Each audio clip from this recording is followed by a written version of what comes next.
Ito na araw si Lods. No? Hihintay natin yung magpalit sa aking katihan na si bypass. Yung training natin. So palitan na. Papalitan niya ito ng bantam. Bantam na manok. So hintayin natin mga Lods. Natin na yun.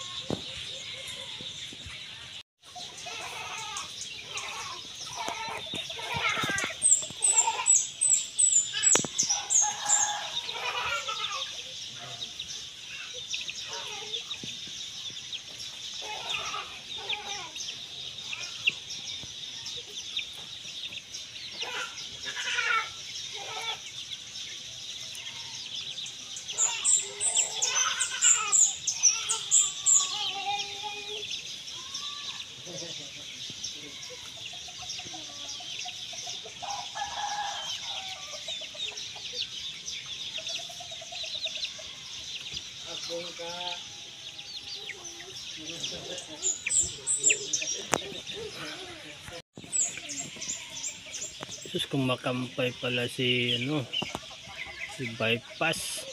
Ayan bagong training natin, kaya lang pag deal na ko doon na palitan ng manok. Bira ito pang hinahanap ko ng kumakampay na katian.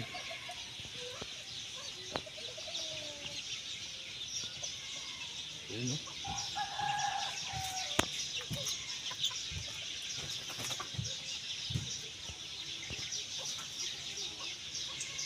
ganda ito, kumakampay pala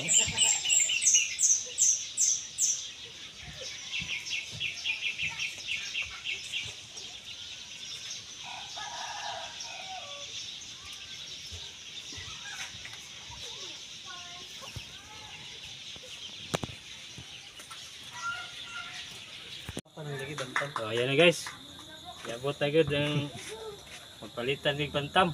So sayang dito nakita yun, napugos si kuha ni ron. Palit sa atong alimogol. Yun, natulog. Tagbo, pagugo ko na nagyata kayo. Pantog kaya dugay. Palit natin sa cambio na ito itong trini. Si bypass. Paalam na si bypass.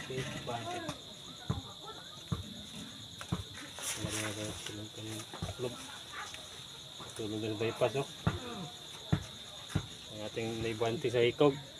Muna si bypass.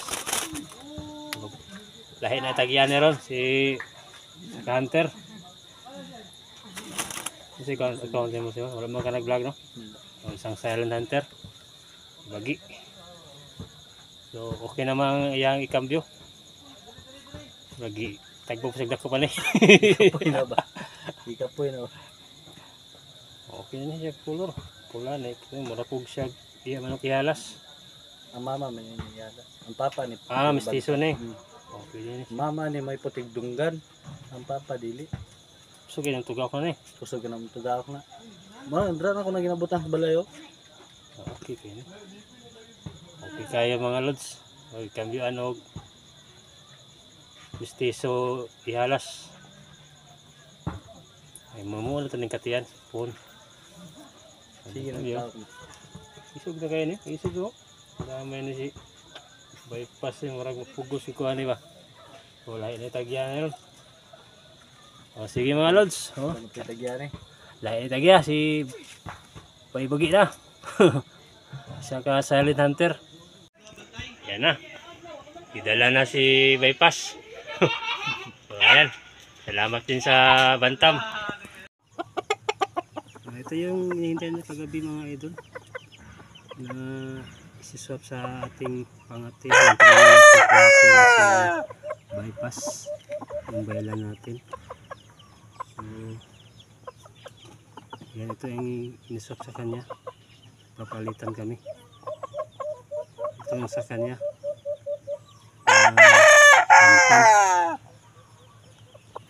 gawin natin itong pangati manukialas para sa manukialas wala buyo.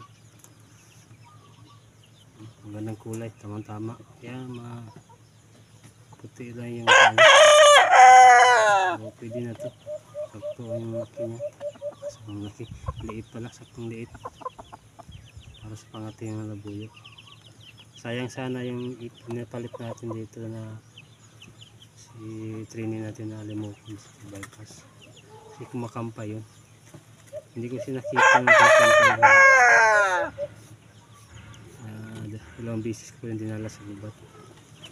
Dito sa bahay, sinabi ko sa aking katiyan na si Dungkoy kumakampay pala. So, sayang sana, hindi sana ituloy. Pero bumalik sa kagabi, pinalitan niya agad. Baka magbago na yung isip ko. Ayun po mga idol, no? Sana tama yung decision ko. Pakicomment na sa comment section na tama ang decision ko na pinapalit ko si bypass manok na bantam para gawing pangati. So maraming salamat sa panood mga idol, no?